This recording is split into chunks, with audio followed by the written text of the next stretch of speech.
नमस्कार. ज्या कार्यक्रमाची तुम्ही सर्वजण आतुरतेने वाट बघता त्या हॅलो डॉक्टर मध्ये मी डॉक्टर विनया पाटील तुमच्या सर्वांचं मनपूर्वक स्वागत करते. सह्याद्री वाहिनीच्या हॅलो डॉक्टर या कार्यक्रमाचे विशेष म्हणजे या कार्यक्रमात आपणही सहभागी होऊ शकता, तेही फक्त एक फोन कॉल करून. प्रेक्षक हो, असं म्हणतात की देवाला प्रत्येक घरी जाता आले नाही म्हणून त्याने आईला बनवले. आई म्हणजे प्रेम, मातृत्व, समजूतदारपणा, आपलेपणा, मुळातच हे गुण निसर्गाने तिच्यामध्ये दिलेले असतात. पण सध्याचा काळ म्हटला तर तसं म्हणायला झालं तर पैसा, करिअर, कॉम्पिटिशन या चक्रव्यूहात आपण इतके सगळेजण अडकलोय की शारीरिक मानसिक आरोग्यच काय तर भावभावनाही आपण विसरून जातोय. आणि त्यामुळेच अनेक आजार कळत नकळत हे आपल्यापर्यंत आलेले आहेत. असाच एक आजार म्हणजे वंध्यत्व. मुळात वंध्यत्व येण्यामागची कारणं काय आहेत, सध्याच्या काळात हा आजार इतका का वाढतोय, त्याच्या मागची कारणं काय, हमखास आयुर्वेदिक उपचार तुम्हा सगळ्यांना जाणून घ्यायचं असेल, मातृत्व कसं मिळेल हेही जाणून घ्यायचं असेल आणि अर्थातच या सगळ्यावर आज आपण चर्चा करणार आहोत. खास आजच्या आपल्या विषयात स्त्री पुरुष वंध्यत्व आणि आयुर्वेद यावर आपल्याला मार्गदर्शन करतील वैद्य आबासाहेब रणदिवे. नमस्कार डॉक्टर. हॅलो डॉक्टर मध्ये तुमचे खूप खूप स्वागत. सरांची माहिती अशी आहे की डॉक्टर आबासाहेब रणदिवे हे विश्वरंग आयुर्वेद चिकित्सालयाचे संचालक आहेत. गेल्या 10 वर्षापासून ते आयुर्वेदिक चिकित्सक म्हणून कार्यरत आहेत. स्त्री पुरुष वंध्यत्व व लैंगिक समस्या यावर त्यांनी विशेष उपचार पद्धती आहे. आतापर्यंत 12,000हून अधिक मुलामुलींची उंची वाढवण्यात त्यांना यश मिळालेले आहे. संधिवात, आमवात, मणक्याचे आजार हजारो रुग्णांवर यशस्वी उपचारही केलेले आहेत. खास करून पंढरपूर येथील विठ्ठल रखुमाई मंदिरात दर महिन्याच्या 15 दिवसानंतरच्या येणाऱ्या एकादशीला डॉक्टर मोफत अशी तपासणी करत असतात. पंढरपूर सोबतच सोलापूर, मुंबई, पुणे येथेही डॉक्टरांचे आयुर्वेदिक उपचार केंद्र आहेत, तर नक्कीच तुम्ही त्याचा लाभ घेऊ शकतात. आजचा जो आपला विषय आहे स्त्री पुरुष वंध्यत्व आणि आयुर्वेद या विषयावर तुमच्या मनात अनेक प्रश्न येत असतील. त्या प्रश्नांची उत्तरं घेण्यासाठी तुम्हाला लागतील आमचे फोन नंबर. ते असे आहेत 022 हा मुंबईचा कोड क्रमांक आहे आणि लँडलाईन नंबर आहे 24908050 24988050. कार्यक्रमात फोन करून आपण सगळ्यांनी जरूर सहभागी व्हावं. पण तत्पूर्वी तुम्हा सगळ्यांना नम्र विनंती अशी आहे की कृपया आपण जेव्हा फोन कराल तेव्हा आपल्या टीव्हीचा आवाज बंद करा, जेणेकरून आपला प्रश्न हा आमच्यापर्यंत व्यवस्थित ऐकू जाईल. चला तर मग कार्यक्रमाला सुरुवात करूया. सर, पुन्हा एकदा तुमचे खूप खूप स्वागत. सर, आपण वंध्यत्व म्हणतोय, मुळात आपल्या सगळ्या प्रेक्षकांसाठी तुम्ही जरा मला समजून सांगा की वंध्यत्व आले हे कसं म्हणता येईल?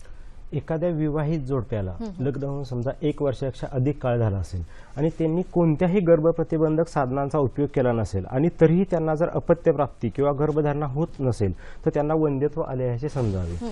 साधारणतः 1 वर्षापेक्षा जर अधिक काळ झाला असेल आणि त्यांना जर मूलबाळ होत नसेल तर त्यांनी जवळच्याच वैद्याकडे जाऊन लगेच उपचार घेणं गरजेचं असतं. हल्ली आपल्याला असं जाणवते की अनेक तरुणी विवाह झाल्यानंतर शिक्षण आहे, नोकरी, व्यवसाय किंवा इतर उद्योग या कारणानं सुरुवातीचे 3 ते 4 वर्ष आपल्याला अपत्यप्राप्ती किंवा मूल नको असा विचार करत असतात. आणि जेव्हा करिअर सेटल होतं किंवा त्यांचं शिक्षण पूर्ण होतं, नोकरी लागते, तसेच पैसा अडकायतो, त्यावर आता विचार करतात की आता आपण अपत्यप्राप्तीसाठी विचार करूया. पण जेव्हा ते प्रत्यक्षात अपत्यप्राप्तीचा विचार करतात, कारण तो पण 3-4 वर्ष निघून गेले, तेव्हा त्यांना असं समजतं की आता आपल्याला सहजासहजी मूल होत नाही आणि मग त्यांच्या डॉक्टरांकडे जाणे, दवाखान्याच्या फेऱ्या सुरू होतात. त्यानंतर तर सर्व तरुणांना, विवाहित तरुणांना असं सांगावं असं वाटतं की ज्यावेळेस लग्न होतं तेव्हा किमान 1 अपत्य तरी लवकरात लवकर होईल यासाठी प्रयत्न करायला हवं. नाहीतर अन्यथा असं होतं की तुम्ही शिक्षण किंवा नोकरी किंवा उद्योगधंदा यातून जो बराचसा जो काही पैसा कमवण्याच्या नादात अपत्यप्राप्तीवर दुर्लक्ष केले आहे, जेव्हा तुम्ही अपत्यप्राप्तीसाठी प्रयत्न करता तेव्हा असं जाणवतं की हा संपूर्ण कमवलेला जो पैसा आहे तो पूर्णतः गमावला तरी सुद्धा अनेकांना अपत्यप्राप्ती होत नाही. त्यामुळे किमान स्वतःच्या चुकामुळे, म्हणजे स्वतःच्या चुकामुळे जर असं वंध्यत्व येत असेल तर त्याकडे तरी लक्ष द्यायला हवं आणि स्वतःकडून असं होणार नाही याची काळजी प्रत्येकाने घ्यायला हवी. नक्कीच नक्कीच. म्हणजे थोडक्यात नश्वर गोष्टींकडे आपण फार लक्ष देतो आणि खरं जे सुख असतं सर, त्या सुखाला आपण मुकतो बऱ्याच वेळेला. सर, आता मला हे जाणून घ्यायचं की गर्भधारणा व्हावी हे प्रत्येक आईची मातेची इच्छा असते. मग ही गर्भधारणा होण्यासाठी कुठल्या कुठल्या गोष्टींची गरज असते? निसर्गात जर आपण पाहिलं तर एखादी वनस्पती जर उत्पन्न व्हायची असेल तर किमान एक 4 गोष्टींची आवश्यकता असते. सर्वप्रथम पाहिलं तर आपण एक चांगली निकस आणि सकस अशी जमीन असणं गरजेचं असतं. दुसरी गोष्ट म्हणजे उत्कृष्ट बियाणांची गरज असते. हवामान म्हणजे उन्हाळा, पावसाळा, हिवाळा ह्या 3 ऋतू हे हवामान हे उत्कृष्ट किंवा चांगले हवामान असणं गरजेचं असतं. आणि चौथी गोष्ट आहे पाणी. या 4 गोष्टी जर व्यवस्थित असतील तर त्यावेळी जेव्हा बीज पेरलं जातं जमिनीवर त्यापासून एक चांगला अंकुर उत्पन्न होऊन एक चांगल्या वनस्पतीची निर्मिती. असं म्हटलं जातं की पिंडी ते ब्रह्मांडी या न्यायानुसार जर बैल आपण जर निसर्गाचे जे नियम आहेत ते मानवी शरीराला लागू पडतात. आणि जसे 4 गोष्टी निसर्गात उपयोगी आहेत त्याच पद्धतीने मानवी शरीरात ही 4 गोष्टी असतात. त्यातली सर्वप्रथम सगळ्यात महत्त्वाची गोष्ट म्हणजे स्त्रियांच्या शरीरात असलेलं गर्भाशय. कारण गर्भधारणा ही त्या गर्भाशयामध्ये होत असते. त्या गर्भाशयात जर एखाद्या वेळी जर सूज असेल किंवा गर्भाशयामध्ये काही कारणास्तव गाठी असतील किंवा गर्भाशय असतील तर अशा स्त्रियांमध्ये सुद्धा वंध्यत्व आलेलं आपल्याला आढळून येतं. दुसरी सगळ्यात महत्त्वाची गोष्ट म्हणजे पुरुष बीज आणि स्त्री बीज. जसं आपण पाहिलं की वनस्पतीसाठी बियाणं लागतं तसं या ठिकाणी आपण स्त्री बीज आणि पुरुष बीज. स्त्री बीजाचा जर विचार केला तर प्रत्येक महिलेला मासिक पाळीनंतर अंदाजे हळूहळू ते स्त्री बीज वाढत असतं आणि 12 ते 21व्या दिवसापर्यंत ते फुटत असतं. पण ते जर त्याची वाढ योग्य प्रमाणात नाही झाली किंवा ते जर व्यवस्थित पद्धतीने नाही फुटलं तर त्यापासून सुद्धा वंध्यत्व आलेले आढळून येते. पुरुष बीजाचा जेव्हा विचार करतो तेव्हा शुक्राणूंचा आपल्याला विचार करावा लागतो. अनेक पुरुषांमध्ये म्हणजे प्राकृत शुक्राणूंची संख्या असणं त्याची हालचाल योग्य प्रमाणात असणं गरजेचं असतं. आणि ती जर संख्या व्यवस्थित नसेल किंवा हालचाल जर कमी प्रमाणात असेल तर वंध्यत्व आलेले आढळून येते. शुक्र हे धातू जो आहे तो श्वेतवर्णाचा, चिकट आणि मधुगंधाप्रमाणे असणं गरजेचं असतं. आता आपण तिसरा जर विचार केला तर मासिक पाळी म्हणजे जसं आपण बघितलं की हवामान तसं स्त्रियांमध्ये मासिक पाळी. जर एखाद्या स्त्रीला प्रत्यक्ष जर आपण पाहिलं की दर 28व्या ते 30व्या दिवशी पाळी येणं गरजेचं असतं. पण काही स्त्रियांमध्ये जर ती पाळी अनियमित येत असेल म्हणजे कधी लवकर कधी उशिरा जर पाळी येत असेल तर त्याचाही परिणाम आपल्याला वंध्यत्वामध्ये झालेला आढळून येतो. किंवा पाळीच्या वेळी जे रक्त जात असतं ते त्यावेळेस वेदना व्हायला नको आहेत किंवा जे रक्त आहे ते श्वेत वर्णाचं किंवा सश्याच्या रक्ताप्रमाणे असं लाल वर्णाचं असायला पाहिजे. त्याचा दुर्गंध यायला नको आहे. तर अशा पद्धतीचं जे मासिक पाळीतून जे रक्त जातं ते जर योग्य प्रकारे असेल तर गर्भधारणा होण्यास मदत होते. चौथी गोष्ट आहे म्हणजे जसं आपण पाहिलं की जमिनीत पाण्याची गरज असते त्याच पद्धतीनं गर्भजल म्हणजे गर्भाशयात स्त्रियांच्या गर्भाशयात गर्भजल तयार होते. या 4 गोष्टी आहेत. या 4 गोष्टी या वंध्यत्वामध्ये खूप महत्त्वाच्या ठरतात. नक्कीच. सर, इथे आपल्याला असंही म्हणता येईल का की जेव्हा स्त्रियांमध्ये मासिक पाळीचा थोडा त्रास होत असतो ती मासिक पाळी काही काही मुलींमध्ये किंवा स्त्रियांमध्ये ही कमी कमी दिवस नंतर होत जाते, तो पण एक लक्षण असू शकतं का? नक्कीच. सर, आता पुरुषांच्या आपण विषयाकडे वळूया. खास करून जेव्हा वंध्यत्व म्हटलं जातं तेव्हा पहिल्यांदा स्त्रियांकडे बघितलं जातं आणि नंतर पुरुषांकडे बघितलं जातं. पण आज दोन्ही समस्या तितक्याच तुलनेच्या झालेल्या आहेत. तर स्त्रियांमध्ये सर पुरुषांमध्ये खास करून असं दिसून येतं की शुक्राणूंची हालचाल कमी झालेली असते किंवा ते नसतातच. हा खूप महत्त्वाचा हा प्रश्न आहे की अनेक पुरुषांमध्ये जर पाहिलं आपण तर आता आपण जर शास्त्राचा विचार केला तर जे शुक्राणू असतात त्याची 50% पेक्षा अधिक हालचाल असणं गरजेचं असतं. जेव्हा आमच्याकडे अनेक रुग्ण येत असतात आणि त्यात जर वंध्यत्वाचे जर जोडपे आले तर त्याचा जर असा विचार केला तर किमान 30 ते 40% रुग्णांमध्ये आपल्याला पुरुषांमध्ये शुक्राणूमध्ये काही ना काही दोष आपल्याला झालेले आढळून येतात. पुरुषाचे जे शुक्राणू असतात ते एक शीत गुणाचे असतात म्हणजे थंड असे असतात आणि त्याच्यामुळे जर काही उष्ण गुणाचा जर त्याच्यावरती परिणाम झाला तर त्यांची हालचाल कमी झालेली आढळून येते. जर एक वेगवेगळे कारणे आहेत म्हणजे आहार आहे, विहार आहे किंवा इतर काही कारण आहे यामुळे जर उष्णता शरीरामध्ये जर वाढली तर त्यामुळे जी हालचाल आहे ती कमी होते. आता आपण काय करूया तुम्ही जो प्रश्न विचारला त्याचं आपण असं करूया की सहजासही सगळ्यांना समजेल अशा भाषेत आपण काही सोबत म्हणजे प्रॅक्टिकली जे काही उदाहरणं येतात त्यानुसार आपण समजून सांगण्याचा प्रयत्न करू की जेणेकरून सर्वांना ते समजेल. साधारणतः एक 8 ते 9 महिन्यापूर्वी पंढरपूर जवळ जे पांढरेवाडी नावाचं एक छोटंसं खेड आहे त्या ठिकाणचा एक विवाहित जोडपे माझ्याकडे वंध्यत्वासाठी आले होते. त्यांचं पुरुषाचं जर वय पाहिलं तर 32 वर्षाच्या आसपास वय होतं. स्त्रीचं वय आहे ते 25 वर्षाच्या आसपास होतं. ते जेव्हा आले तेव्हा त्यांना लग्नाला 2 वर्ष झालेलं होतं. त्यांनी गेल्या 1 वर्षापासून म्हणजे आधुनिक उपचार पंढरपुरातील जवळच्या स्त्रीरोग तज्ञाकडे उपचार घेतले होते परंतु त्यामध्ये त्यांना अजिबात यश आलेलं नव्हतं. तेव्हा त्या डॉक्टरांनी त्यांना असं सांगितलं की बाबा तुमच्या शुक्राणूंची हालचाल कमी आहे. सर जो रुग्ण होता त्या रुग्णामधले जे शुक्राणू होते जे 10 लाख एवढे शुक्राणू होते जे प्राकृत जर पाहिजे तर आपण 20 लाखापेक्षा अधिक असणं गरजेचं असतं आणि त्या पुरुषाच्या शुक्राणूंची हालचाल जी होती ती 5% होती. आणि अनेक प्रयत्न करून हे आधुनिक उपचारावरती त्यांना यश येत नव्हतं. त्यानंतर त्या डॉक्टरांनी असं त्यांना सुचवलं की आता आपण तुमच्या अंडाशयाचं ऑपरेशन करूया. पण रुग्णांना ते मान्य नव्हतं आणि त्याच्यानंतर त्यांनी असं ठरवलं की नाही, आता आपण आयुर्वेदिक उपचार करूया. त्याच्यानंतर ते जेव्हा माझ्याकडे आले तेव्हा मी त्या समोर बसल्यानंतर मी त्यांचं नाडी परीक्षण केलं, काही प्रश्न विचारले आणि त्याच्यानंतर असं समजलं की ह्यांच्या शुक्राणूची हालचाल का कमी आहे. जेव्हा आपण कारणांचा विचार केला तेव्हा असं जाणवलं की त्या रुग्णाची प्रकृती जी आहे ती उष्ण प्रकृती होती. सदर रुग्णास बरेच दिवस बाहेरचं खाण्याची खूप मोठी सवय होती आणि अजून एक कारण जाणवलं की लग्नाचं वय हे थोडंसं जास्त झालं होतं. म्हणजे 30 वर्षानंतर विवाह केला होता. आता खरं तर हा 30 वर्ष, आता आपले प्रेक्षक असतील त्यातले काही वृद्ध मंडळी असेल ते म्हणत असेल 30 वर्ष वय हे काही जास्त नाही की बाबा की शुक्राणू हालचाल. ते म्हणतील की आमच्या काळात तर जेव्हा बहुपत्नी पद्धत होती तेव्हा 40व्या आणि 50व्या वर्षी सुद्धा लग्न होत होतं आणि तेव्हाही जर मुलं बाळ उत्पन्न होत होती तर मग 30 वर्ष असं का. पण खरं कारण असं त्यांची शंका योग्यही असेल कदाचित, परंतु खरंच असं आहे की पूर्वीच्या काळात जर पाहिलं तर सकस आहार होता, रसायनांचा वापर कमी प्रमाणात होता, बी बियाणे ही देशी होती. आता सगळं हायब्रिड आलं नाही. ह्या सगळ्याचा परिणाम म्हणून असं झालं आहे की पुरुषामध्ये शुक्राणू हे लवकरच कमी झालेत आणि त्याचा परिणाम म्हणून उशिरा जर लग्न झालं तर अशा पुरुषामध्ये सुद्धा आपल्याला शुक्राणूंची हालचाल कमी जाणवते. त्या सदर रुग्णामध्ये आपण त्यानंतर काय केलं किंवा त्याची हालचाल. मी तुम्हाला थोडं मध्येच थांबवते. आपल्याला उपचार पद्धती जाणून घ्यायची. सरांनी खूप आपल्याला छान पद्धतीने समजून सांगण्याचा प्रयत्न केलेला आहे. सर, तुकाराम यांचा फोन आलेला आहे, फोन घेऊया. नमस्कार तुकारामजी. हा, नमस्कार. नमस्कार. आमच्या मुलीला 2-2, 3-3 महिने मासिक पाळी येत नाही हो. तिला सुरुवातीला जरा 2-3 वेळेस अंगावर गेलं तर तेव्हापासून ते प्रॉब्लेम आलाय. वय किती आहे? वय तिचं 30 आहे. 30 नाही, 26 असेल. 26 वर्ष. पाळी कितव्या वर्षी आली होती? पाळी 16-17 वर्ष आली ती. 17. सध्या काय करतात त्या? शेतीचे व्यवसाय चालू आहे. मुलगी शेती करते का? हा हा. ठीक आहे. धन्यवाद. परभणीहून सर त्यांनी प्रश्न विचारलेला आहे आणि शेतीचे काम हे खूप असतं. आता बघितलं की त्यांच्या मुलीला पाळी व्यवस्थित येत नाही आणि हा आता सर्रासपणे भेडसावत प्रश्न आहे. आता जरा बघितलं म्हणजे मुंबईला जेव्हा प्रॅक्टिस असते तेव्हा तिथं जेव्हा पाहतो तेव्हा अनेक ज्या तरुणी आहेत, म्हणजे असं जाणवतं की कॉलेजमध्ये जर तरुणींचा आपण जर विचार केला जवळपास 100 पैकी 50 मुलींना ही आता वेळेवर पाळीच येत नसते आणि ह्याला बरेचसे कारण आहेत, कळलं. तर आता ऍक्च्युली ती समोर रुग्ण नसतो तरी त्यांना आपण काही उपचार पद्धती सांगूया की त्यांनी दर महिन्याला, आता सध्या दररोज सकाळी एक आणि संध्याकाळी गोळी रजे प्रवर्तनी वटी म्हणून एक बाजारात गोळी भेटते किंवा जवळच्याच वैद्याकडे जाऊन जर ती उपचार घेतला त्यांना लवकरात लवकर पाळी यायला सुरू होईल. तसंच सोबत त्यांनी बस्ती नावाचं पंचकर्म आहे, त्या पंचकर्मात जर सुरुवात केली तर त्यांच्या शरीरातला जो वात दोष आहे तो नॉर्मल व्हायला सुरुवात होईल आणि पाळी नियमित यायला सुरुवात होईल. नक्कीच. आता सर मला उपचार ऐकायचा आहे. ती शुक्राणूंची वाढ हालचाल आहे किंवा वाढ आहे ती कशी वाढवली तुम्ही?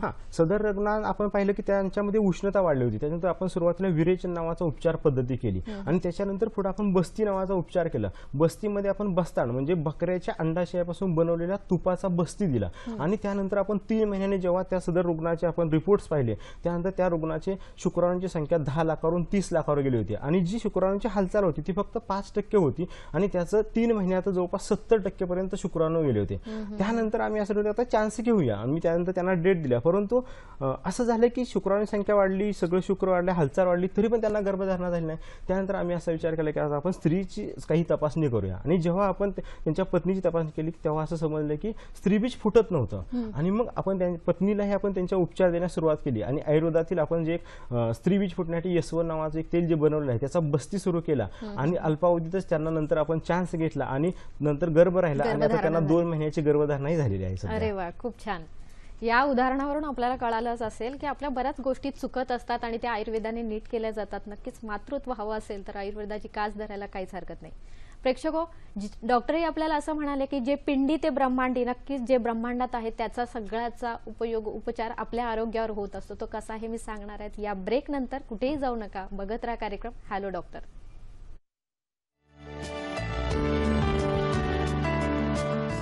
ब्रेकला जाण्याआधी तुम्हाला सांगितलं होतं मी की जे पिंडी ते ब्रह्मांडी असं आपण म्हणतो, जे आपल्या शरीरात आहे तेच निसर्गताच आहे आणि त्यामुळेच आपल्याला खास करून म्हणता येईल की सकाळी मोकळ्या हवेत फिरणं किंवा सकाळी उठणं, सकाळचं जे कोवळं ऊन असतं ते आपल्या शरीरावर पडणं खूप गरजेचं असतं. या उन्हात व्हिटॅमिन डी मिळतात, म्हणजे तुम्ही गोळ्या औषधं जरी घेतली तरी त्यातून तुम्हाला व्हिटॅमिन डी इतकं अजिबात मिळणार नाही जितकं अर्धा तास सकाळी कोवळ्या उन्हात चालल्यामुळे मिळणार आहे. तर नक्कीच उन्हात चालायला सुरुवात करावी तुम्ही सगळ्यांनी. सर, आपण चर्चा करतोय की शुक्राणूंची संख्या कमी झाली असेल तर, हालचाल कमी झाली असेल तर. आता हालचाल कमी झाली याच्यावर तुम्ही खूप छान पद्धतीने समजावून सांगितलं, पण एकीकडे असंही होऊ शकतं ना की त्यांची जी संख्या असते ती संख्या एक तर कमी असते किंवा शून्य असते, त्या रिपोर्टमध्ये शून्य लिहिलेलं असतं. तर अशा वेळी काय उपचार सांगितले जातात? आता अनेक रुग्ण असतात की ज्यांच्यामध्ये असं जाणवते त्यांच्या शुक्राणूंची संख्या कमी आहे किंवा शून्य आहे. तर आपण याच्या कारणांचा म्हणजे शास्त्रोक्त कारणांपेक्षा जी प्रॅक्टिसमध्ये जी कारणं आढळतात त्याचाही थोडासा विचार अगदी करूया. बरोबर. हल्ली अनेक तरुणांना व्यसन खूप आहे, म्हणजे तंबाखू खाणं आहे, सिगारेट ओढणं आहे, मावा गुटखा खाणं किंवा दारू पिणं. आणि ह्या व्यसनामुळे काय होतं, शरीरामध्ये उष्ण गुणांची वाढ होते आणि उष्ण गुणांमुळे काय होतं, शुक्राणू हे थंड गुणांचे असतात आणि त्याचा परिणाम स्वरूप म्हणून शुक्राणूंची संख्या कमी व्हायला सुरुवात होते. अनेक वेळा असं होतं की जे ड्रायव्हिंग करणारे ट्रक ड्रायव्हर वगैरे आहेत, सतत ड्रायव्हिंग करत होतात, त्याच्या तिथली जी उष्णता असते त्या उष्णतेचा परिणाम होतो. तसेच वीट, आता बरेचसे अशी उदाहरणं जाणवतात की जेव्हा लोक येतात तेव्हा आपण विचारतो तुमचा व्यवसाय काय, तेव्हा असं जाणवतं की वीट भट्टीवर जे काम करणारे जे मजूर असतात त्यांच्यामध्ये वंध्यत्वाचं प्रमाण खूप प्रमाणात आढळून आलेलं असतं. किंवा अनेकांना त्या ठिकाणी वृषणाच्या ठिकाणी आघात होणे ह्याचा परिणाम स्वरूप म्हणून सुद्धा वंध्यता आली असते. तर जेव्हा आपल्याला असं जाणवतं की पुरुषांमध्ये जे वृषण किंवा अंडाशय जे आहे ते शरीराच्या बाहेर आहे आणि स्त्रियांमध्ये ओव्हरी आहे ते शरीराच्या आत आहेत, तर शुक्राणू तयार होण्यासाठी शरीरामधले जे तापमान आहे त्या तापमानापेक्षा 2 डिग्रीने तापमान कमी असणं गरजेचं असतं. म्हणून अंडाशयाची रचना ही शरीराच्या बाहेर केली आहे आणि ह्या उष्णतेमुळे त्या अंडाशयावर सतत जर उष्णता राहिली तर त्याचा परिणाम स्वरूप शुक्राणू कमी झालेले आढळून येतात. अनेक रुग्ण येतात, त्यापैकी एक आपण साधंसं एक उदाहरण घेऊया. एक रुग्ण आला होता, त्याचं वय अंदाजे 30 वर्षापर्यंत वय होतं, त्याच्या लग्नाला 5 वर्ष झाली होती, परंतु त्याला मुलबाळ होत नव्हतं. त्यांनी जेव्हा रिपोर्ट केले होते तेव्हा असं त्यांना समजलं की त्यांच्यामध्ये शुक्राणूंची संख्या शून्य आहे. त्यांनी अनेक 5 वर्ष गेली, 5 वर्ष ते सर्व ठिकाणी उपचार घेत होते. शेवटी त्यांना डॉक्टरांनी असं सुचवलं होतं की आता तुमच्यामुळे काही मूल होणार नाही, तेव्हा आपण असं करूया की दुसरा डोनर घेऊ, म्हणजे दुसऱ्यांचे शुक्राणू वापरून गर्भधारणा करूया. पण त्या रुग्णाचं असं मत होतं की नाही, जर गर्भधारणा व्हायची असेल तर मला जे मूल होणार ते माझ्याच रक्ताच्या अंशापासून व्हायला पाहिजे, नाहीतर नको. त्यानंतर त्यांना आयुर्वेदाविषयी बघूया काय होतं, ते आपल्याकडे आले, त्यांनी आपल्याला सगळे रिपोर्ट वगैरे दाखवले. त्यानंतर आपण त्यांना उपचार पद्धती सुरू केली आणि उपचार पद्धती सुरू केल्यानंतर आपण जे पंचकर्मातलं बस्तांड आता सांगितलं, आपण अंडाशयापासून जे बनवलेलं बकऱ्याच्या जे तूप आहे त्याचा बस्ती दिला आणि मज्जा तेल म्हणून एक तेल आहे, त्या तेलाचा आपण बस्ती दिला आणि पोटातून औषध सुरू केले. आणि आश्चर्यकारक असा परिणाम झाला की 3 महिन्यात त्यांच्या शुक्राणूंचा काउंट वाढला आणि त्यांना गर्भधारणा झाली. आता त्यांना 4 महिने त्यांच्या मेसेजला आता सध्या झाले. म्हणजे असे अनेक रुग्ण आहेत की जे नाराज झालेले असतील की बाबा आपली शुक्राणू संख्या 0 आहे किंवा कमी आहे, तर त्यांनी नाराज होण्याचं आता काही कारण नाही, कारण आयुर्वेदात खूप छान उपचार आहेत आणि ते आयुर्वेदिक उपचार घेऊ शकतात सर तुमच्याकडे येऊन, आणि सहजासहजी यशस्वी होत आहे. नक्कीच नक्कीच. आणि हे मातृत्व हवंच आहे सर प्रत्येकाला. सर, मला पुढे असा प्रश्न विचारायचा की तुम्ही आता छानपैकी सांगितलं की पुरुष वंध्यत्वामागची कारणं काय काय असतात, स्त्री वंध्यत्वामागची जी कारणं ती थोडीशी आम्हाला सांगू शकाल का?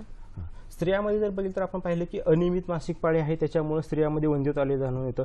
अनेक मुली ह्या शिक्षणामुळे किंवा व्यवसायामुळे उशिरा लग्न करतात आणि बऱ्याच वेळा असं होतं की लग्न उशिरा आणि त्यानंतरही गर्भ प्रतिबंधक साधनांचा वापर केला जातो. अनेक आपण खेड्यापाड्यात जर स्त्रिया पाहिलं तर समजा सण आहे, उत्सव आहे, काहीतरी वार आला किंवा माझा कार्यक्रम असेल ना, तर त्यावेळेस गर्भ समजा आता पाळी येणार असेल त्या सणामध्ये, तर त्या काय करतात की काही गोळ्या खातात किंवा पाळी पुढे ढकलण्याचा आणि त्याचाही परिणाम म्हणून वंध्यत्व आले जाणवते. अनेक स्त्रियांमध्ये आपण पाहिले की आता मासिक पाळीच्या वेळेस विश्रांती गरजेची असते, परंतु आता अनेक स्त्रिया ह्या 2 व्हीलरवरून प्रवास करणं किंवा कष्टाची कामं करणं ह्या जी गोष्टी करतात त्यामुळे सुद्धा वंध्यत्व आलेलं जाणवतं.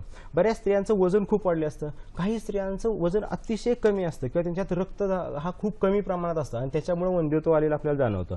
थायरॉइड सारखे आजार आहेत किंवा ट्यूबल ब्लॉक म्हणजे गर्भाशय नलिका बंद असणं, टॉर्च टेस्ट पॉझिटिव्ह असणं, यामुळे कधी कधी गर्भधारणा होत नाही, झाली तर त्याच्यामुळे ॲबॉर्शन असतं. अनेक स्त्रियांमध्ये म्हणजे बऱ्याच वेळा त्याकडे दुर्लक्ष होतं की अनेक स्त्रियांचा जो पाळीचा मार्ग असतो त्या ठिकाणी उष्णता खूप असते आणि त्याच्यामुळे सुद्धा त्यांना गर्भधारणा होत नसते. किंवा जर योनी भागात जर इन्फेक्शन झालेलं असेल त्याच्यामुळे सतत स्वेटस्राव म्हणजे अंगावरून पांढरं जात असेल त्याच्यामुळे सुद्धा गर्भधारणा होत नाहीये. नक्कीच, खूप छान सरांनी आपल्याला सांगितलं. सर, एक फोन आलेला आहे, पंढरपूरहून बोलतायत आपल्याशी सफियाजी. नमस्कार. मला म्हणजे मासिक पाळीचा प्रॉब्लेम आहे. 2 वर्ष झालं मासिक पाळी 2-2 महिने 2.5 महिने येत नाही. अंगावरचं पण असं कमी जाते, ब्लडिंग कमी होते. वय किती आहे? वय 40 आहे. 40 आहे. किती दिवसांनी आता पाळी 2-2 महिने येते का? 2 वर्ष झालं असं होतंय. 2 महिने पाळीच्या वेळी पोटात दुखतं? नाही, आता म्हणजे 2 महिन्यातच व्हायला लागलं, पण आलीच नाही. 3 महिने झाले आता तर आलीच नाही. आणि 2दा सोनोग्राफी केली, जरा सूज आहे असं सांगितलं. ठीक आहे. ठीक. पिशवीवर. धन्यवाद सर मेनोपॉजचं पण वय काही काहींमध्ये येतं कधी असं लवकर. होतं की आता हल्ली आपण पाहतो की पूर्वी सांगितलं होतं की 45 ते 50 या वर्षी मेनोपॉज म्हणजे पाळी बंद होते, पण आता तसं नाही. आता 34च्या मुलींनाही पाळी यायला सुरुवात झाली, त्यामुळे जेवढी लवकर पाळी सुरू होते तेवढी लवकर बंद होते. त्यामुळे कदाचित यांचं मेनोपॉजचाही काळ असू शकतो. त्यांनी जर अशोकारिष्ट नावाचं जे औषध आहे बाजारामध्ये भेटले, सकाळी 2 चमचे आणि संध्याकाळी जर 2 चमचे घेतलं तर हळूहळू त्यांची पाळी नियमित होऊ शकते. आणि आयुर्वेदातलं बस्ती नावाचं जर पंचकर्म केलं तर यांची पाळी अजून 4-5 वर्षे सुद्धा आपण जर थांबणार तर पुढे ढकलू शकतो. म्हणजे त्याच्यामुळे रसायन काम होतं आणि त्यांचं वय आपण वाढवू शकू. नक्कीच. याला तरुण सर असा प्रश्न आहे, आता त्यांचं 40 वय होतं, पण काही काही मुली वयात येतात. वयात येण्याचं आपण वय म्हणू 12 ते 14 असं आपण धरलं तर काही काही मुली या वयात येतात पण पाळी येत नाही. तर त्याच्या मागचे कारण काय असतात?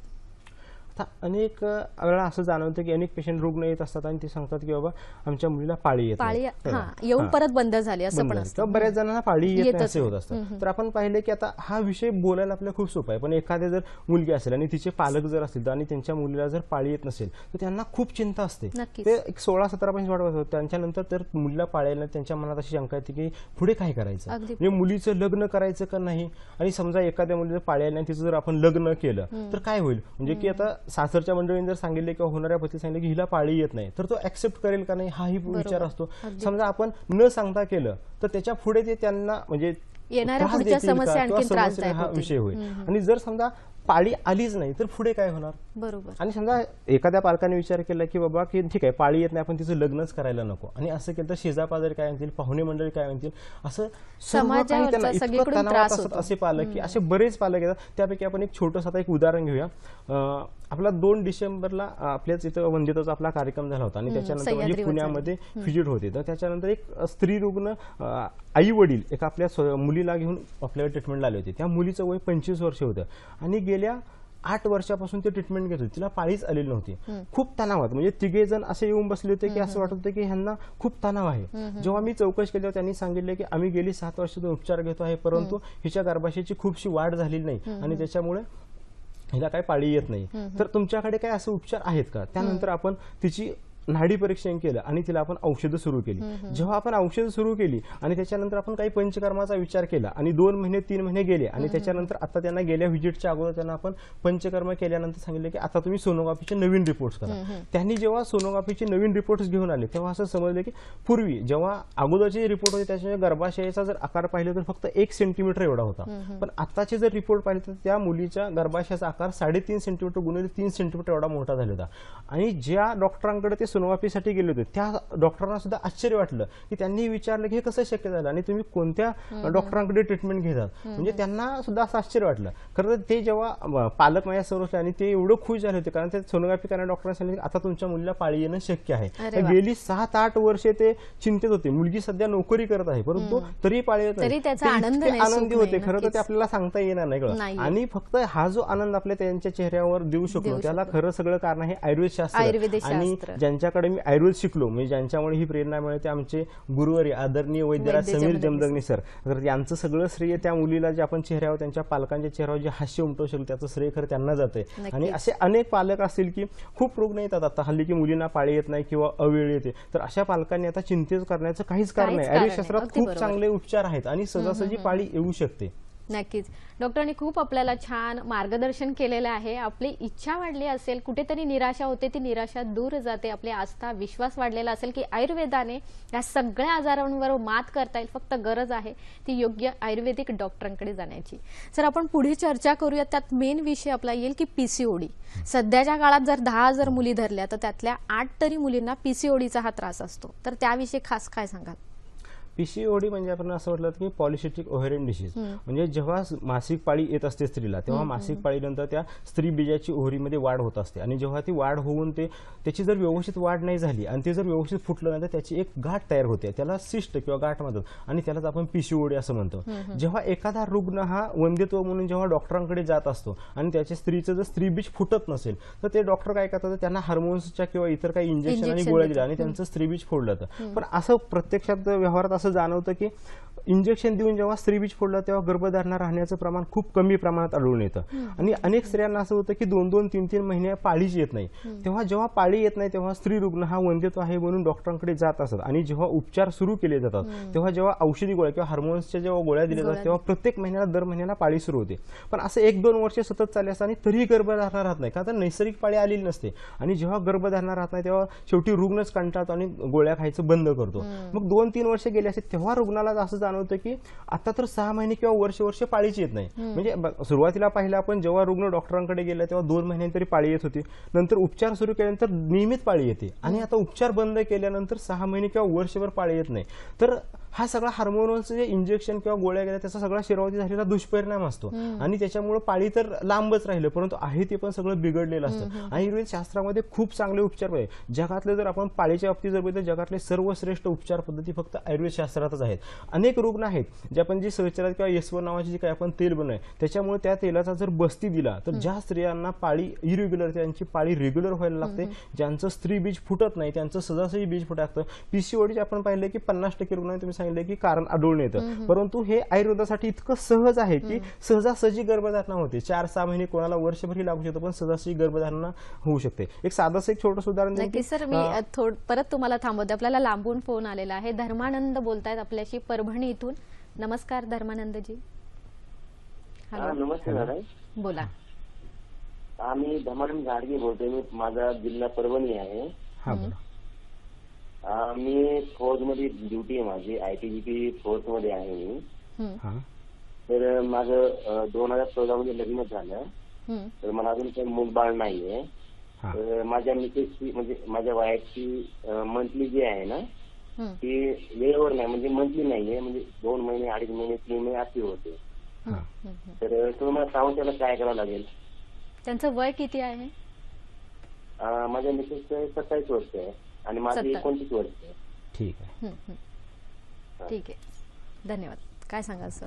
तर आता अनियमित मासिक पाळी हा यांच्याकडे जे कारण आहे ते बघितलं की आता आपण त्याविषयी बोललो. तर त्यांनी जवळच्या वैद्याकडे जर गेलं आणि आयुर्वेद शास्त्रातले औषधोपचार सुरू केले आणि बस्ती नावाचं जर पंचकर्म केलं तर शरीरामध्ये जे वाढलेला जो वात आहे म्हणजे गर्भाशयामध्ये जो वात विकृत असतो तो बस्तीने पूर्णपणे नॉर्मल होईल आणि लवकरच त्यांना गर्भधारणा होईल. आता अजून वय 27 आहे त्यामुळे लवकर त्यांनी वेळीच जर आयुर्वेदाचे उपचार घेतले तर सहजासहजी शक्य होईल. नक्कीच, कुठेही जाऊ नका, बघत राहा कार्यक्रम हॅलो डॉक्टर.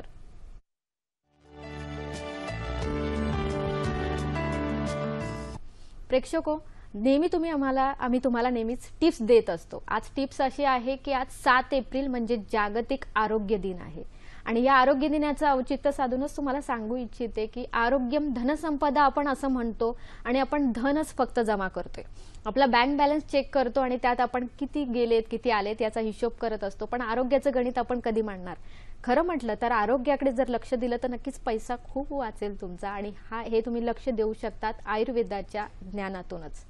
सर, आम्हाला खूप ज्ञान मिळतं आयुर्वेदाकडून, खूप विश्वास मिळतो, आस्था मिळते आणि आज अतिशय आपण महत्त्वाचा विषय घेतलेला आहे वंध्यत्व. याच्यावर तर आपल्याला मात मिळवायचीच आहे. आज खास आपण PCOD विषयी आता आपण चर्चा केलेली आहे आणि त्याचं उदाहरणही सर मला ऐकायचं आहे. काय सांगाल? अनेक रुग्ण असतात की पीसीओडीची जेव्हा आपल्याकडे येत असतात तेव्हा असं जाणवतं की पीसीओडी आहे त्याच्यामुळे गर्भधारणा राहत नाही. तर एक साधारण 35 वर्ष वयाची एक तरुणी आपल्याकडे उपचारासाठी आली होती आणि तिला पीसीओडी आजाराने ग्रस्त होती. तिला जर मासिक पाळी पाहिजे तर 2-3 महिन्यांनी कधी 4 महिन्यांनी येत होती. अनेक उपचार घेतलं तरीही तिला यश येत नव्हते. परंतु जेव्हा ती आपल्याकडे आली आणि त्याच्यानंतर जेव्हा आपण उपचार सुरू केले की असं बरंच जाणवलं होतं की तिच्यामध्ये काहीतरी असा दोष जाणवता की त्यात उष्णता खूप जाणवत होती. जेव्हा नाडी परीक्षण केलं तिचा हात खूप गरम लागला आणि त्याला आपण जेव्हा तिला थंड उपचार म्हणजे कामदुधासारखे आयुर्वेदिक औषध उपचार सुरू केले आणि बस्ती नावाचं पंचकर्म केलं आणि त्याच्यानंतर तिचा पीसीओडी नष्ट झाला आणि तिला लवकरात लवकर गर्भधारणा झाली. नक्कीच सर, आपण थोडा एक असा वेगळा विषय घेते की जेव्हा कोणाला गर्भधारणा हवी असेल तेव्हा ते रिपोर्ट करायला जातात. जर त्यांना गर्भधारणा नाही झाली तर मग आणखीन पुढचे रिपोर्ट केले जातात. या रिपोर्टमध्ये सगळं नॉर्मल येतं, मग त्यांची अपेक्षा असते किंवा त्यांचा प्रश्न असतो डॉक्टरांकडे तरीही गर्भधारणा का होत नाही. अशा वेळेला तुम्ही काय सुचवाल किंवा काय कारण काय असतं या मागचं? माझ्याकडे जेव्हा रुग्ण वंध्यत्वासाठी आलेले असतात जेव्हा समोर बसतात तेव्हा पती आणि पत्नी जेव्हा समोर बसले असतात तेव्हा त्यातलं निम्म निदान म्हणजे ह्यांना वंध्यत्व का उत्पन्न व्हायचं निम्म निदान झाले असते आणि निम्मी चिकित्सा ही डोक्यात त्याच वेळेस फिट झालेली असते. ॲलोपॅथीनुसार आपण बघितलं तर सगळ्या गोष्टी ह्या रिपोर्टनुसार पाहिले जातात. पण असं आहे की जगामध्ये दिसणाऱ्या गोष्टी खूप कमी आहेत आणि न दिसणाऱ्या गोष्टी खूप अति जास्त आहेत. त्याच्यामुळे असं जाणवतं की रिपोर्टवरती सगळ्या जर गोष्टी गेल्या तर अपयश येतं. आणि खरी कसोटी इथंच वैद्याची लागत असते की रिपोर्ट नॉर्मल आहेत. जर सायन्सचा विचार केला, जर स्त्रीचे रिपोर्ट नॉर्मल असतील, पुरुषाचे रिपोर्ट नॉर्मल असतील, संबंध व्यवस्थित येत असतील तर त्यांना गर्भधारणा व्हायलाच हवी. आणि जर मग का होत नाही तर मग सायन्स कुठं फेल होतं काय वाटतं. तर ह्यापेक्षाही अनेक कारणं असतात जी अजून सायन्सला तिथं शोध लागायचा आहे. आणि मग तिथं वैद्याची खरी कसोटी होती की त्यांचा अनुभव कसा आहे त्यानुसार असं जाणवतं. आता साधारणपणे एक 9 महिन्यापूर्वी एक रुग्ण आपल्याकडे आले होतं, तर त्यांना 3.5 वर्ष लग्नाला झाली होती. त्यांचे सर्व रिपोर्ट नॉर्मल होते आणि तरीही त्यांना गर्भधारणा होत नव्हती. जेव्हा आपण त्या स्त्री पुरुषांची दोघांची नाडी परीक्षण केलं तेव्हा असं त्या जाणवलं की त्या स्त्री रुग्णामध्ये पित्त प्रकृती खूप होती. आणि मग आपण उपचार पद्धती, पुरुषाला आपण उपचार दिलेच नाहीत परंतु स्त्रीला मात्र आपण उपचार सुरू केले. एक साधे औषध दिले आपण तिला, कारण तर तिच्या मूत्र प्रवृत्ती सुद्धा वेळेस लघवीच्या ठिकाणी खूप त्रास होतात, आग होणे, दाह होणे. आणि त्यानंतर त्या स्त्रीला आपण कामदुधा हे म्हणजे शीतगुणाचं औषध दिलं, गोक्षरादी गुगुळ आणि आयुर्वेदातलं नारायण आणि शंख हे कॉम्बिनेशन आपण तिला दिलं. आणि 1 महिन्याच्या कालावधीमध्ये आपण त्यांना डेट दिल्या, म्हणजे की पाळीनंतरच्या 14 16 दिवशी यानंतर संबंध ठेवण्याच्या आपण तारखा दिल्या. आणि आश्चर्याची गोष्ट म्हणजे जे 3.5 वर्ष त्यांनी अनेक ठिकाणी उपचार घेतले, रिपोर्ट त्यांनी गर्भधारणा झाली नव्हती, परंतु योग्य निदान झाल्यामुळे त्यांचं त्याच महिन्यामध्ये त्यांना गर्भधारणा झाली. आणि जेव्हा त्यांनी सोनोग्राफी करून पाहिलं तेव्हा त्यांना सगळ्यात चांगली गोष्ट म्हणजे एकाऐवजी त्यांना जुळं गर्भ आता त्यांच्या पोटामध्ये आहे आणि 7वा महिना आता सुरू आहे. पंढरपूरमधलेच ते रुग्ण आहेत, पोलीस खात्यामध्ये काम करतात. तर इतकं छान आयुर्वेदाचं डायग्नोसिस होऊ शकतं. नक्कीच डबल खुशी मिळालेली आहे सर त्यांना. सर आता मला खास विचारायचं आहे, प्रेक्षक खास आता हा प्रश्न आपल्या सगळ्यांसाठी आहे. आपली जीवन पद्धती ही फार बदललेली आहे. नक्की ही काय बदललेली आहे, कशामुळे हे वंध्यत्व येतं, इथे मला सर तुम्हाला असं विचारायचं आहे. जीवन पद्धती बदललेली आहे, खाणं बदललेलं आहे, पाणी कशाचं सर वेळ हे फक्त आपल्या कामानुसार ठरत आहे.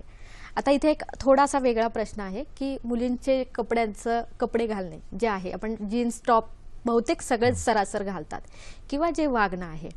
आज थोडंसं मोकळेपणाने मला जरा याच्यावर विचार करून जरा तुम्ही सांगा की याही गोष्टी वंध्यत्वासाठी कारण असू शकतात का? अर्थातच आपण जेव्हा गेली 10 वर्षापासून मी प्रॅक्टिस करत आहे आणि तेव्हा आपण जेव्हा वंध्यत्वाचा अनेक कारणांचा शोध घेतला तेव्हा यातील हे एक कारण जाणवतं. आपण जर पुरुषांमध्ये आणि स्त्रियांचा किंवा मुलांचा आणि मुलींचा विचार केला तर पुरुषांमध्ये पण पुरुष हार्मोन्स असतात, तसे स्त्रीतले पण काही हार्मोन्स असतात, ते अल्प प्रमाणात असतात. आणि स्त्रियांच्या शरीराचा विचार केला तर स्त्रीत्वाच्या हार्मोन्स जास्त प्रमाणात असतात आणि पुरुष हार्मोन्स कमी असतात. आपण पाहिजे दाढी येणं हे पुरुषाचं लक्षण आहे, पण एखाद्या मुलीला जेव्हा पाळी इरेग्युलर येते तेव्हा असं जाणवायचं तिच्या हनुवटीवरती केस उत्पन्न होतात. याचा अर्थ तिच्यामध्ये पुरुषी गुण उत्पन्न होत असतात. आता आपण पाहिले जातं की बऱ्याच म्हणजे आता खरं तर बराच हा वादविवादाचाही प्रश्न होऊ शकतो कळका, परंतु जेव्हा वैद्य म्हणून तुम्ही प्रश्न मला विचारत आहे आणि कर्तव्य आहे की त्याचं उत्तर देणं गरजेचं आहे की मार्गदर्शन तर करायलाच हवं, तेव्हा कोणाला दुखवणं हा आपला हेतू नाहीये. जेव्हा एखादं कॉलेज आहे आणि तिथं जर समजा एखादा मुलगा साडी घालून जर त्या कॉलेजमध्ये आला तर काय होईल, सर्वजण मुलं किंवा मुली अख्खं कॉलेज त्याकडे पाहायला लागेल, सगळे हसायला लागतील. अगदी बरोबर. याच्या उलट कारण का तर असं म्हटलं जातं की तो साडी कधी घालायला लागेल जर त्याचं पुरुषत्व जर कमी झालं असेल आणि त्याच्या स्त्रीत्वाचे गुण उत्पन्न झाले असेल तरच तो साडी घालून येईल. अगदी बरोबर. याच्या विरोधात विचार केला की एखाद्या कॉलेजमध्ये एखादी मुलगी जीन्स पॅन्ट घालून आलेली आहे आणि एखादा शर्ट घालून आलेला आहे तरी कोणी हसणार नाही. असं का? कारण का तर सर्रासपणे आपल्याला दिसेल की प्रत्येक स्त्री आता हल्ली प्रत्येक मुली ह्या जीन्स पॅन्ट किंवा आणि टॉप घालून येत असतात, त्याच्यामुळे हसण्याचं काहीच कारण त्यांना जाणवलं नाही.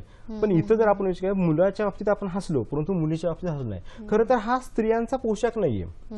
आज जर आपण बघितलं स्त्रिया जर सुंदर ते जर सौंदर्य जर पाहिलं तर स्त्रीमध्ये सौंदर्य पाहिलं जातं. याचा अर्थ ती तिचा जो पोशाख होता, साडी आहे किंवा जे काही ड्रेस त्याच्यामध्ये ती सुंदरच होती.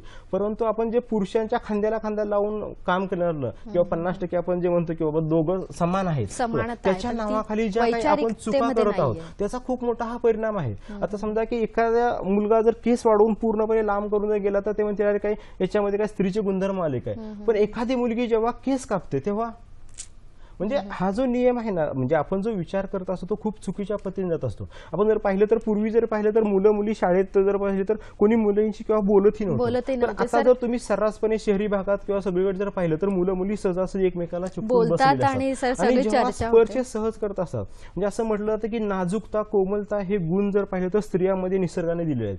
आणि जर तुम्हाला स्पर्श केल्यानंतर जर तुम्हाला भावनाच जर नष्ट झाल्या असतील, म्हणजे जर तुम्ही 5वी पासून किंवा 6वी पासून जर पुरुषाच्या जर हाताला जर सहज स्पर्श वर्ष असेल, सहज तुम्ही एकमेका खांद्याला खांद्याला लावून वागत असाल तर हळूहळू काय होतं तर स्त्रियांमध्ये पुरुषी गुणधर्म उत्पन्न व्हायला होतात आणि त्याचा परिणाम स्वरूप म्हणून त्यांच्या भावना कमी व्हायला लागतात आणि याचा परिणाम म्हणून आपल्याला आता वंध्यत्व आले जातं. अनेक मुलींमध्ये मासिक पाळी जर पाहिलं तर लवकर भावना उत्पन्न होतात आणि जवळपास 34 असताना सुद्धा आता पाळी आलेल्या जाणवतात आणि याचा परिणाम स्वरूप म्हणून आता सगळं बदलते. ही जी जीवनशैली आहे त्याच्यामुळे मूल होण्याचं प्रमाण खूप कमी झालं आहे. पूर्वी जर पाहिलं तर एक बाळ असं पळत असतं, पळायला सुरुवात करतो, दुसरं रांगत असतं, तिसरं पाळण्यात असतं आणि चौथं पोटात होतं. एवढ्या रांगा लागलेल्या असायच्या. पण आता जर पाहिलं तर या मुलींना किंवा या मुलांना आता आपल्याला दवाखान्यामध्ये एक मूल हवं म्हणून रांगा लावायला पाळी आलेली आहे. अगदी बरोबर सर बोलतायत. आपल्याला कल्पना आहे की हा विषय फार गहन आहे आणि आम्ही चर्चा करतोय, त्या चर्चेमध्ये आम्हाला तुमचाही सहभाग हवाय सर. तसाच आपल्याला एक फोन आलेला आहे. सोनाली जी बोलतायत आपल्याशी मुंबई इथून. हॅलो, नमस्कार सोनाली ताई, बोला. हा, मी सोनाली बोलते मुंबईवरून. माझ्या लग्नाला डॉक्टर 9 वर्ष कंप्लीट झालेली आहेत आणि आम्ही भरपूर औषधोपचार केले. नैसर्गिकरित्या आम्हाला दुसऱ्या वर्षानंतर गर्भधारणा झाली होती, पण 3rd मंथ मध्ये ते बाळाच्या हृदयाची धडकन नाही आली, त्यामुळे अबॉर्ट करावं लागलं होतं. त्यानंतर आम्ही कंटिन्युअसली म्हणजे डॉक्टरी केली, पण काही मला गर्भधारणा राहिली नाही. आणि म्हणजे मिस्टरांची तुम्ही म्हणाल त्याप्रमाणे ते असतात ना, ते 20 लाख मिलियन्स वगैरे असं काही ते त्यांची होते, म्हणजे त्यांच्या ह्याच्यामध्ये जास्त काही प्रॉब्लेम नव्हता. पण इतका वेळ निघून गेला ना आता 9 वर्ष की माझा एएमएच खूप लो झालेला आहे, 0.59 असं काहीतरी आहे. आणि डॉक्टरने आता आम्हाला IVF सांगितलं आणि डॉक्टर मला असं बोलतात की तुला आता डोनर घेण्याशिवाय काही दुसरा पर्याय नाही. तर खरंच असं आहे का डॉक्टर? मला काहीतरी सांगा. आणि मी फोन ठेवते, मग मी टीव्हीचा आवाज. जरा 1 मिनिट थांबा तुम्ही. तुमचं वय किती आहे जरा सांगाल का? माझं वय 36 आहे. आणि तुमच्या मिस्टरांचं? मिस्टरांचं 37. चालेल, धन्यवाद. ठीक आहे. हो, काय सांगा सर? तर आता यांना एकदा गर्भधारणा झाली होती त्यांच्या बोलण्यातून आलं, परंतु काही कारणास्तव जेव्हा ते अबॉर्शन झालं याचा अर्थ त्यांचं गर्भाशय ते गर्भधारणा करणे योग्य नाहीये आणि त्याच्यामुळे त्या गर्भानं काय केलं, तो गर्भ फेकून दिला आहे. त्याच्यामुळे त्यांच्या गर्भाशयाची विकृती शोधून काढायला पाहिजे. म्हणजे नाडी परीक्षण केलं की त्यांना काही इतर प्रश्न विचारलं, समोर रुग्ण बसल्यानं जाणवेल की त्यांच्यामध्ये काहीतरी दोष आहेत आणि त्याच्यामुळे ते गर्भधारणा होत नाहीये. त्यांनी दुसरा एक असं सांगितलं की त्यांच्या मिस्टरांची शुक्राणू कमी झाले आणि आता त्यांना IVF वगैरे किंवा टेस्ट ट्यूब बेबी करायला सांगितलं. तर आपण असा विचार करू, टेस्ट ट्यूब बेबी शिवाय आपण थोडक्यात हे करू की ज्यांना आता डॉक्टरांनी सल्ला दिलाय, समजा एखाद्या आपण शेजारी जमीन आहे आणि त्याच्यामध्ये आपण एखादी आंब्याची कोय लावली, पण ती कोय उगवत नाहीये, म्हणून आपण पुन्हा 1-2-4 वेळा कोय लावली परंतु तरीही आंब्याचं झाड उगवत नाही. त्यावेळेस आपण काय केलं की एखाद्या नर्सरीमध्ये जे रोपटं असतं आंब्याचं, जिथं हवामान योग्य, पाणी, जमीन आहे, अशा ठिकाणचं जर आपण ते रोपटं आणलं आणि ह्या नापीक जमिनीमध्ये जर लावलं तर असं जाणवतं की 10 ते 15 दिवसानंतर ते आंब्याचं रोपटंही नष्ट झालं. त्याचं कारण काय असतं, ती जमीनच अयोग्य असते.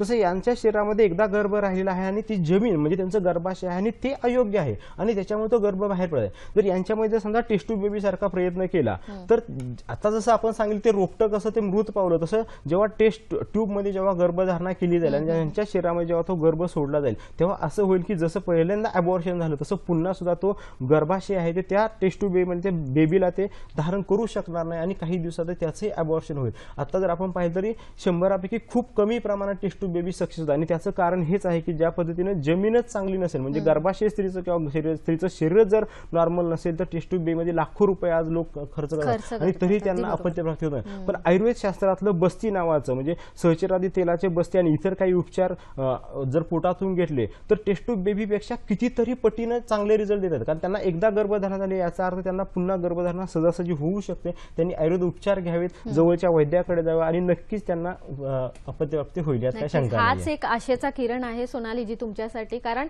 गर्भधारणा झालेली आहे, तुम्हाला मातृत्व हे मिळू शकतं. फक्त गरज आहे ती आयुर्वेदिक डॉक्टरांकडे जाऊन योग्य उपचार घेण्याची. गर्भधारणा झाली की नक्कीच तुम्हालाही तितकाच आनंद मिळेल जितका आम्हाला आज सांगून आनंद मिळतोय. ही माहिती आपण अशीच घेणार आहोत. अजूनही आपल्याला उपचार बघायचे आहेत. आजचा जसा आरोग्यपूर्ण विषय आहे तसाच उद्याच्या आणि आपल्या रविवारच्या कार्यक्रमाचा विषय काय आहे तोही आपण बघूया. पण आता वेळ झाली का छोट्याशा विश्रांतीची. कुठेही जाऊ नका, बघत राहा कार्यक्रम हॅलो डॉक्टर.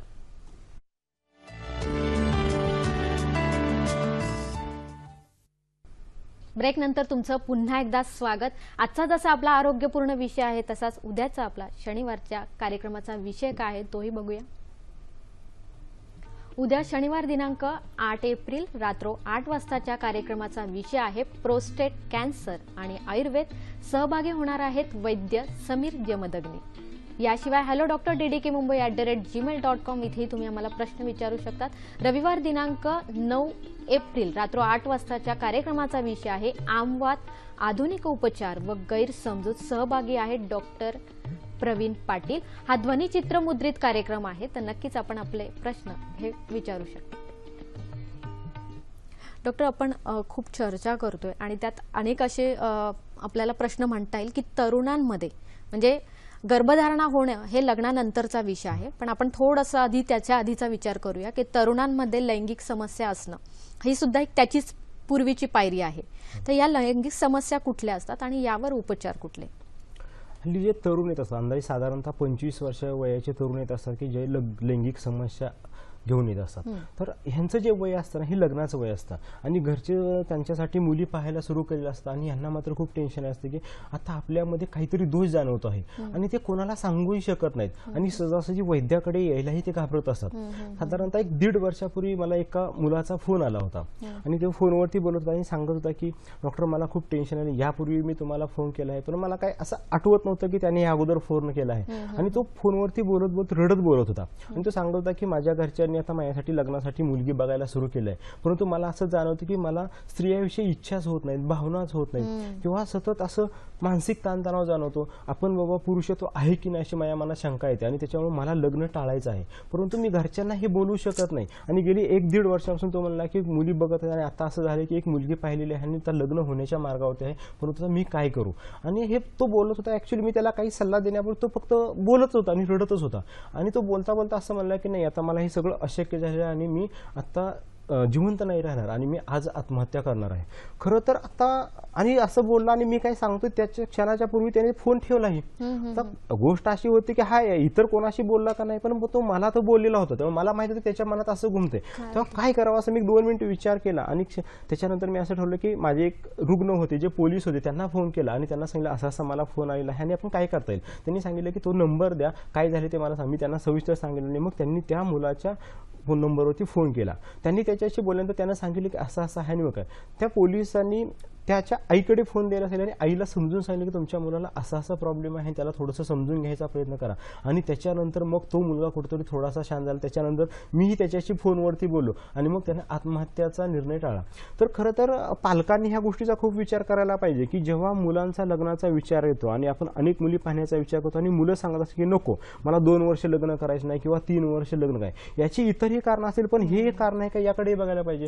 जर मुलगा जर सतत ताणतणावात बसत असेल तर बाबा असं काय आहे का की याला काही लैंगिक प्रॉब्लेम आहेत का हे पाहायला पाहिजे. अन्यथा मुलं असं दबावात टेन्शन येतात. तर पालकांनी जर असं त्यांच्याशी जर मित्रत्वाच्या नात्यानं जर राहायचा प्रयत्न केला तर लवकर त्यांच्यामध्ये जे काही दोष आहेत ते समजतील आणि त्याचा परिणाम स्वरूप योग्य वेळी जर उपचार भेटला तर मुलांच्या मनातील भीती ही जायला होईल. तर आता खरं तर तरुणांनी घाबरण्याचं काही कारण नाही. आयुर्वेदशास्त्रात एवढे छान उपचार आहेत की त्यांना जे काही चुकीच्या पद्धतीने जर समजा तरुण वयातल्या काही चुका असतात त्याचा परिणाम आहे किंवा आता त्यांच्या कधी कधी चुका नसतात पण आपली जीवनशैली म्हटलं आहे किंवा जे फळं आहेत आपण जे फवारलेली फळे खातो किंवा रासायनिकचा उपयोग केलेली धान्य खातो याचा परिणाम म्हणून शरीरामध्ये विष उत्पन्न होतं आणि त्या विषाचा परिणाम म्हणून शरीरातला शुक्रधातू कमी होतो. शरीरामध्ये उष्ण गुण जेव्हा होतो तेव्हा शुक्रधातू पातळ होतो आणि मग शीघ्रपतनासारखे त्रास उत्पन्न होणं किंवा इच्छा न होणे हे जाणवायला लागतं. नक्कीच सर, म्हणजे इच्छा न होणं हा सुद्धा एक सुद्धा लक्षण असू शकतं. तर त्यासाठी तुम्ही डॉक्टरांकडे जाऊन योग्य उपचार घेऊ शकतात, काउन्सिलिंग घेऊ शकतात, आयुर्वेदिक डॉक्टरांकडे जाऊन खास उपचार घेऊ शकतात. आपल्याला एक फोन आलेला आहे. प्रदीप शिंदे आपल्याशी बोलतायत माथेरान इथून.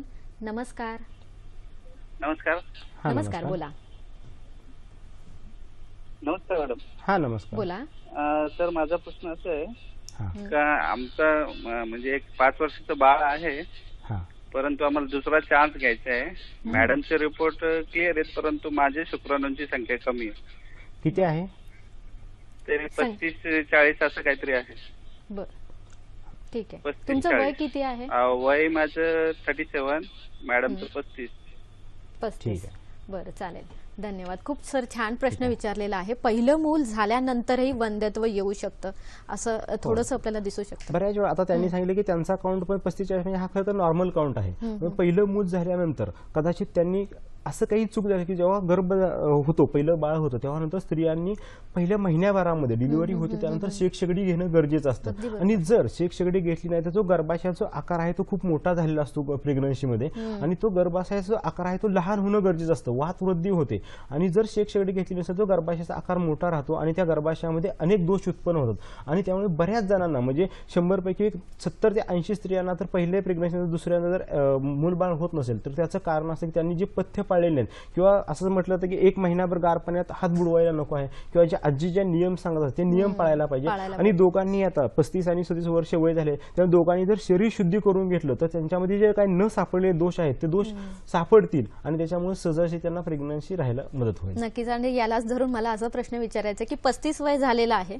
काहींची लग्न झालेली आहेत, काहींची लग्न राहिलेली आहेत, तर अशा लोकांसाठी तुम्ही खास उपचार सांगाल का की जेणेकरून पुरुषांमध्ये शुक्राणूंची वाढ होईल आणि स्त्रियांमध्ये बीजधारणा होण्यासाठी सुद्धा उपयुक्त ठरू शकतं?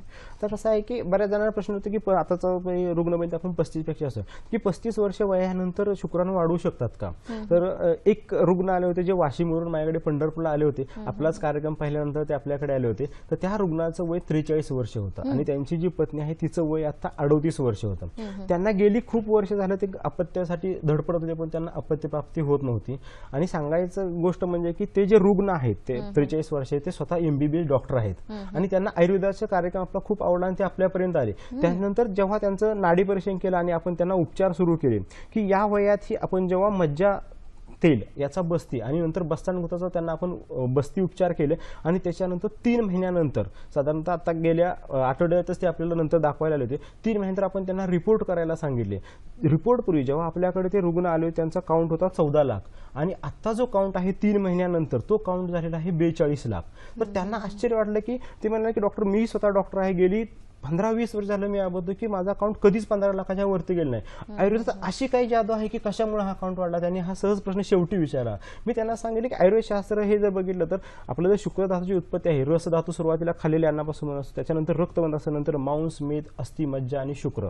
आयुर्वेद असं सांगतं की मज्जापासून शुक्र धातूची निर्मिती होते आणि म्हणून मी तुमच्यावरती जो बस्ती नावाचे पंचकर्म केलं ते मज्जा धातू म्हणजे बकऱ्याच्या हाडातलं म्हणजे पायातलं जे बोन मॅरो असतो त्याचा उपयोग करून आणि इतर वनस्पती असून याच्यापासून एक तेल सिद्ध केलं आणि त्या रुग्णामध्ये आपण त्याचा बस दिला जेणेकरून मज्जेपासून शुक्र धातू निर्माण झाला. आणि दुसरं जे आपण वापरलं की समानाने समानाची वृद्धी होती. या न्यायाने आपण बकऱ्याच्या अंडाशयापासून बनवलेले जे तूप आहे जे आपण स्वतः निर्माण करतो आणि त्याचा बस्तीमध्ये उपयोग केला आणि त्याचा परिणाम स्वरूप म्हणून त्यांच्या आज शुक्राणू वाढलेले होते आणि त्यांनी खूप खुश होते. म्हणजे आयुर्वेदशास्त्रावर ते विश्वास ठेवून आज वाशिम 15 तास ते प्रवास करून माझ्याकडे येतात आणि त्यांचा एवढा काउंट 2-3 महिन्यात वाढलेला आहे. आणि आता अशा आहे की लवकरच त्यांना ही गर्भधारणा होईल. त्यांच्या मिसेसला पाळी इरेग्युलर होती आणि आता त्यांची पाळी सुद्धा आपल्या उपचार 3-4 महिन्यात रेग्युलरली झालेली आहे. लवकरच त्यांना गर्भधारणा होईल. त्याच्यामुळे जरी वय वाढलं तरीही घाबरून जाण्याचं काही कारण नाही. नक्कीच अजून कुठल्या गोष्टी आपण स्वीकारल्या पाहिजेत त्याच आम्ही सांगणार आहोत आरोग्य सल्ल्यामध्ये. बघूया आजचा आरोग्य सल्ला काय आहे तो. मासिक पाळीमध्ये स्त्रियांनी व्यायाम तसेच कष्टाची कामे करू नयेत.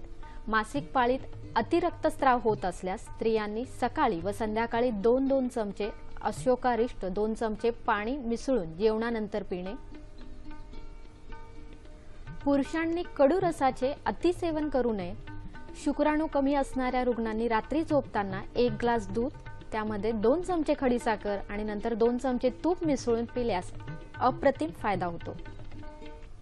हा कार्यक्रम तुम्ही पुन्हा बघू शकतात 17 एप्रिलला सकाळी 9 वाजता.